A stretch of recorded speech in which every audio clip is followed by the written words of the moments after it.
नमस्कार, मी प्राची साळुंखे. न्यूज 18 लोकमत विशेषमध्ये आपलं स्वागत. केंद्रीय मंत्री नारायण राणे यांच्या अटक प्रकरणामुळे राज्यातील राजकारण चांगलंच तापलं. राणेंच्या वादग्रस्त वक्तव्यातून या वादाला तोंड फुटलं. पण नारायण राणे यांनी आजवरच्या राजकीय कारकिर्दीत अनेक वादळं अंगावर घेतली आहेत. आक्रमक स्वभावासाठी राणे महाराष्ट्राला परिचित आहेत. काही वर्षांपूर्वीच त्यांचा सेनेशी सामना झाला होता. राणे यांचं आक्रमक राजकारण आणि शिवसेनेशी असलेला त्यांचा राजकीय वाद यावरच आहे हा आजचा खास शो, राणे, राजकारण आणि वाद.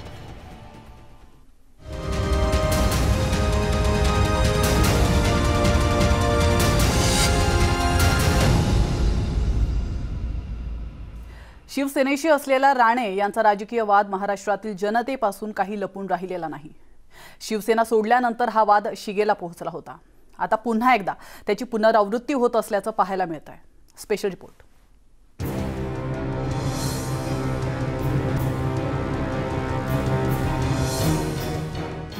केंद्रीय मंत्री नारायण राणेंच्या अटक आणि त्यानंतर मिळालेल्या जामीन नाट्यामुळे पुन्हा एकदा राज्याचं राजकारण राणेंभोवती फिरू लागलंय. कोकणातील आक्रमक नेते म्हणून नारायण राणेंची ओळख आहे. गेली काही वर्ष सत्तेपासून दूर असलेले राणे यांना केंद्रीय मंत्रिमंडळात स्थान मिळाल्यानंतर पुन्हा एकदा त्यांची आक्रमकता पाहायला मिळाली. त्यातूनच राज्याच्या राजकारणात नवं राजकीय वादळ आलं. खरं तर नारायण राणे यांच्यासाठी राजकीय वाद काही नवीन नाही. आजवर त्यांनी अनेक राजकीय वादळं झेललेली आहेत. आपल्या राजकीय कारकिर्दीतील अनेक चढ उतार त्यांनी पाहिलेत. नारायण राणे आणि वाद हे तसं पाहिलं तर समानार्थी शब्द आहेत. नारायण राणे बाळासाहेब ठाकरे यांच्या जी आक्रमक किंवा खळखटाट करणारी शिवसेना होती त्याचे एक मोर्चे होते असं म्हटलं तर ते चुकीचं ठरणार नाही. बाळासाहेबांच्या सुरक्षा कवचामध्येही त्यांचा समावेश होता आणि त्यामुळे नारायण राणे हे अत्यंत आक्रमक नेते असल्यामुळे ते अनेकदा वाद निर्माण करतात, वादग्रस्त वक्तव्य करतात, वादांना भिडतात. हा त्यांचा स्वभाव आहे.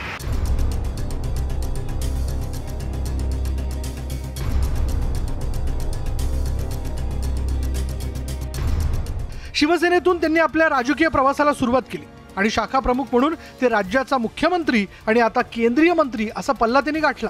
एकेकाळी शिवसेनेतील महत्त्वाचे नेते म्हणून त्यांचा दबदबा होता.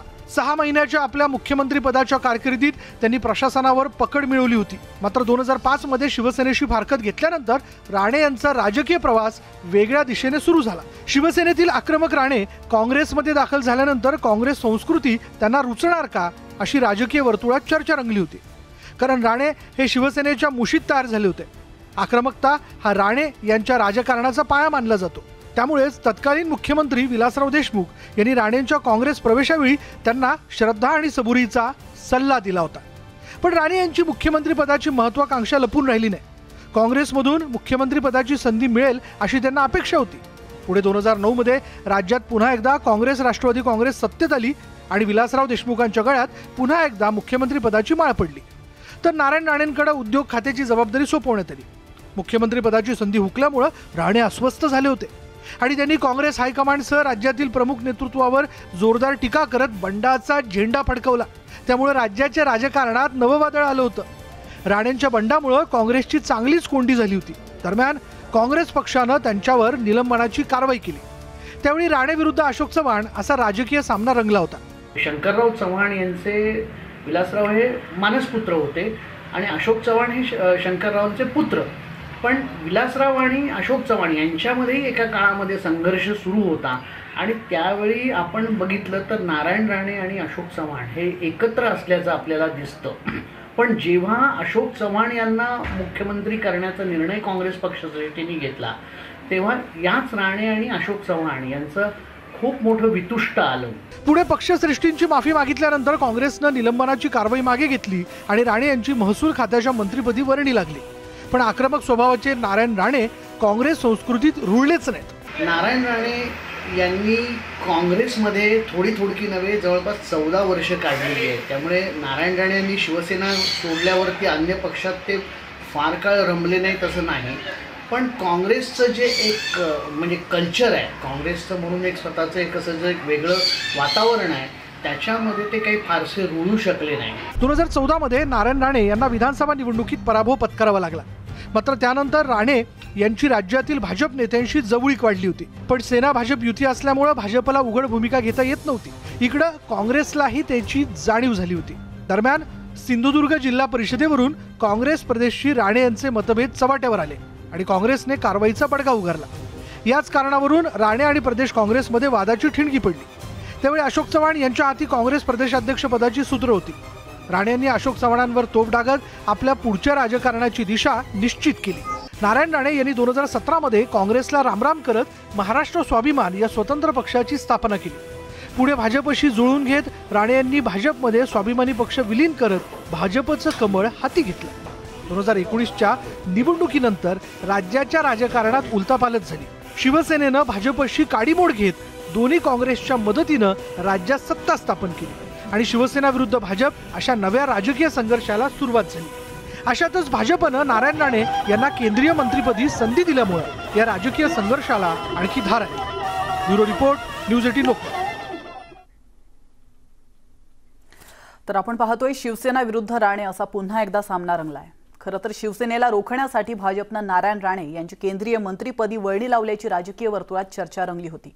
कारण शिवसेनेच्या आक्रमकतेला जशास तसं उत्तर देणारा दुसरा नेता हा भाजपात नाही। पण राणेंच्या या आक्रमक स्वभावाचा भाजपला फायदा होणार का? पाहूयात। राज्यात राजकीय समीकरणं बदलली आणि सत्तांतर झालं। शिवसेना, काँग्रेस आणि राष्ट्रवादी काँग्रेस या 3 पक्षांनी एकत्र येत महाविकास आघाडी सरकारची स्थापना केली। एकीकडे राजकीय बदल होत असतानाच दुसरीकडे शिवसेना आणि भाजप राजकीय संघर्षाला सुरुवात झाली। कारण शिवसेनेनं भाजपशी काडीमोड घेत नवीन राजकीय समीकरण तयार केलं होतं। राज्यात पुन्हा सत्ता काबीज करण्याच्या भाजपच्या स्वप्नावर पाणी पडलं होतं। त्यामुळे सेना भाजप राजकीय संघर्षाची ठिणगी पडली। अशातच आक्रमक नेते नारायण राणे यांची केंद्रीय मंत्रिपदी वर्णी लागल्यामुळे शिवसेना राणे राजकीय वादाला पुन्हा तोंड फुटलं। एकमेकांवर राजकीय टीका टिप्पणी सुरू झाली। खरं तर राज्यात सेनेला रोखण्यासाठी राणे यांच्या रूपाने भाजपला एक आक्रमक नेता मिळाला होता। आगामी काळात पक्ष मजबूत करण्यासाठी राणे यांच्या आक्रमकतेचा पक्षाला फायदा होईल अशी भाजपला आशा आहे आणि त्यामुळेच त्यांची केंद्रीय मंत्रिमंडळात वर्णी लागल्याची राजकीय वर्तुळात चर्चा आहे।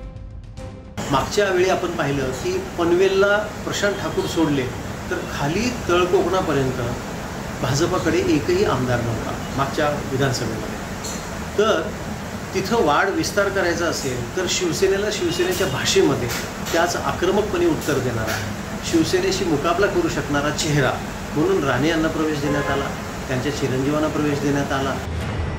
लवकरच मुंबई महापालिकेच्या निवडणुका होऊ घातल्या असून भाजपनं मुंबई महापालिकेची सत्ता मिळवण्यासाठी चंग बांधलाय। शिवसेनेची मुंबई महापालिकेतली एक हाती सत्ता खालसा करण्यासाठी भाजपने रणनीती आखली आहे। जन आशीर्वाद यात्रेच्या निमित्तानं नारायण राणे यांनी मुंबई महापालिकेत भाजपची सत्ता येणार असल्याचं भाकीत करून शिवसेनेला डिवचलं होतं। आणि म्हणून मुंबईचं परिवर्तन व्हायचं असेल, 32 वर्षाचा बकालपणा जर जायचा असेल, मिठी नदीतून वाहून जायचं असेल तर सत्ता परिवर्तन आवश्यक आहे। बीजेपीची कॉर्पोरेशनमध्ये मुंबई महानगरपालिकेत सत्ता येणं आवश्यक आहे। राणेंच्या या वक्तव्यावरून ही सेना भाजप नेत्यांमध्ये कलगीतुरा रंगला होता। पण ही केवळ आगामी राजकीय संघर्षाची नांदी मानली जाते। मुंबई महापालिका हा शिवसेनेच्या राजकारणाचा पाया मानला जातो। लवकरच मुंबई महापालिकेच्या निवडणुकीची रणधुमाळी सुरू होणार आहे। शिवसेना सत्तेत असली तरी तिची आक्रमकता कमी झाली असल्याचं राणे अटक प्रकरणातून पाहायला मिळालं। तर सेनेच्या आक्रमकतेला त्याच भाषेत प्रत्युत्तर देणारा नारायण राणे व्यतिरिक्त दुसरा नेता सध्या तरी भाजपकडे नाही। त्यामुळे मुंबई महापालिका निवडणुकीत शिवसेना विरुद्ध राणे हा सामना पुन्हा एकदा रंगण्याची शक्यता नाकारता येत नाही। मुंबईचा मतदार हा अधिक विचारपूर्वक मतदान करेल महानगरपालिका निवडणुकीत, हे तर स्पष्ट आहे। परंतु राणे फॅक्टर कोकणात चालेल का, हा महत्त्वाचा मुद्दा आहे। कारण भारतीय जनता पार्टीनं राणे यांना कोकणचा विचार करूनच पहिल्यांदा तर आपल्या पक्षात सामावून घेतलं। नारायण राणे यांनी वेळोवेळी राजकारणात आपली आक्रमक भूमिका मांडली आहे। शिवसेना सोडल्यापासून राणे यांनी उद्धव ठाकरेंविरोधात टीका करण्यात कोणतीच कसर ठेवली नाही। नुकतंच केंद्रीय मंत्रिपदाची सूत्र हाती घेतल्यानंतर त्याची पुन्हा एकदा प्रचिती आली होती। राणेंच्या केंद्रातील मंत्रिपदामुळे मुंबई आणि कोकणात पक्षाला फायदा होईल अशी भाजपला अपेक्षा आहे। आशिष शेलार, विनोद तावडे यांच्या माध्यमातून भाजपने विस्तार करण्याचा प्रयत्न केला, परंतु याला मर्यादा येत आहेत की काय अशीच जणू भारतीय जनता पार्टीच्या नेतृत्वाची धारणा झाली आणि पाहता पाहता तावडे तर बाहेरच्या राज्यात जबाबदारी घेऊन इकडून रवाना झाले, राहिले आशिष्यला. मग कोकणामध्ये विस्तार करायचा असेल तर राणे यांना सोबत घेतल्याशिवाय पर्याय नाही असं जणू भारतीय जनता पार्टीच्या नेतृत्वाला वाटलं आणि त्यांनी घेतलं. देशातील सर्वात श्रीमंत महानगरपालिका अशी मुंबई महानगरपालिकेची ओळख आहे. पुढच्या वर्षी मुंबई महापालिकेच्या निवडणुका होऊ घातल्या. मुंबई महापालिकेत सत्तेतून शिवसेनेला खाली खेचण्यासाठी भाजपनं आधीपासूनच तयारी केली. राजकीय सारीपटावर एकमेकांना शहकाक्ष देण्यासाठी दोन्ही पक्षांकडून डावपेच आखले जातात. पण नारायण राणेंच्या आक्रमक राजकारणाचा फायदा भाजपला होणार का आणि शिवसेना त्याला कसं प्रत्युत्तर देणार हे मुंबई महापालिकेच्या निवडणुकीनंतर स्पष्ट होईल. Bureau report, news 18 Lokmat. इथं घेतो एक छोटासा ब्रेक, लगेचच परत येतो. तुम्ही पाहत रहा न्यूज 18 लोकमत विषय.